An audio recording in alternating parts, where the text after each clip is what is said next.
ویور آج کا جو ہمارا ٹاپک ہے وہ ہے اداریہ کی حیت یا اجزائے ترکیبی۔ چلتے ہیں اپنے ٹاپک کی طرف سے پہلے آپ سے ریکویسٹ ہے کہ آپ میرے چینل کو سبسکرائب، لائک اور شیئر کر دیں۔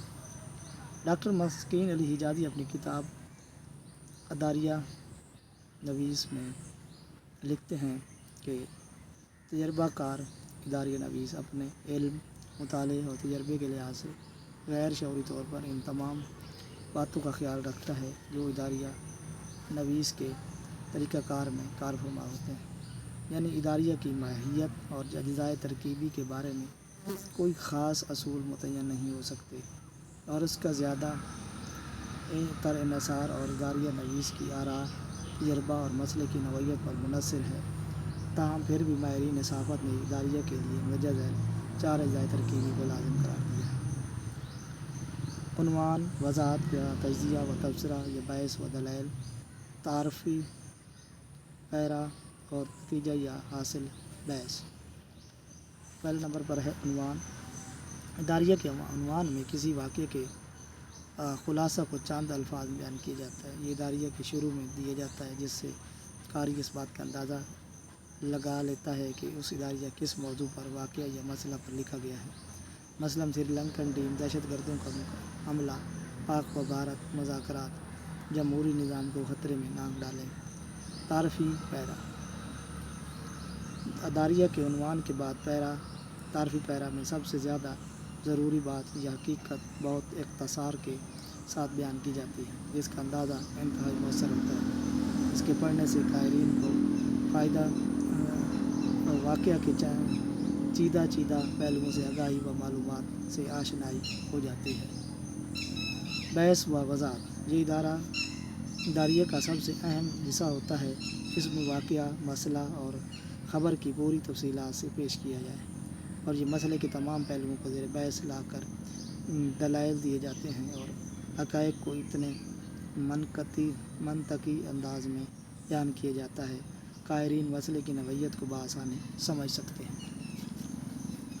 نتیجہ یا حاصل بحث۔ یہ اداریہ کا سب سے آخری حصہ ہے جس میں مکمل واقعہ یا مسئلہ کا خلاصہ یا ماخذ ہوتا ہے۔ اس حصہ میں اداریہ نویس اخبار کی پالیسی کی روشنی میں چند آراء اور تجاویز دیتا ہے اور واقعے کے مستقبل میں اثرات اور نتائج کی نشاندہی کرتا ہے۔ عموماً یہ نویس کی رائے بڑی منطقی ہوتی ہے۔ اداریہ کا وہ حصہ جس میں نتیجہ اخذ کیا جاتا ہے نہایت مختصر ہونا چاہیے۔ بات واضح اور باشگاف لفظوں میں کہی جائے۔ لفظوں کا انتخاب اور حوالہ نہایت مناسب ہو۔ اداریہ کی اقسام۔ اداریہ کو چند مخصوص موضوعات تک محدود نہیں کیا جا سکتا اور نہ ہی اس پر حد لاگو کی جا سکتی ہے، لیکن پھر بھی اداریہ کی تعریف اور رجحانات کو مدنظر رکھتے ہوئے 10 ذیل اقسام منتخب کیا گیا ہے۔ نمبر 1 پر ہے اداریہ کی اسلوبی اقسام۔ جذباتی ادارے۔ یہ ادارہ وہ قسم ہے جس میں منطق اور استدلال کی بجائے جذباتیت کا رنگ زیادہ غالب ہوتا ہے۔ ایسے ادارے کسی بھی ملک کی تحریک آزادی کو کامیابی سے ہمکنار کرنے میں بڑے مددگار ثابت ہوتے ہیں۔